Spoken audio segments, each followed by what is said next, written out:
চিৎকার কর্মে দেখি কত দূর বলা যায়, আমাদের শুধু ধ্বজা ভাঙা রথে এগিয়ে চলার দায়।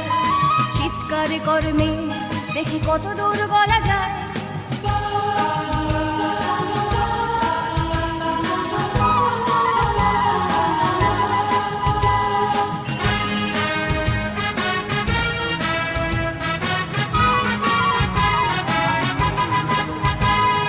জন্মের আগে মৃত্যু দিয়েছি, জন্মের পরে ভয়, সকালে বিকালে শরীর আগলে লুকিয়ে বাঁচতে হয়। জন্মের আগে মৃত্যু দিয়েছি, জন্মের পরে ভয়, সকালে বিকালে শরীর আগলে লুকিয়ে বাঁচতে হয়। যদি ভুলচুক হয় কোনোভাবে অসাবধানের বশে, 2 বছরেই ধর্ষিতা তুই, তোরে কিন্তু দোষে চিৎকার করবে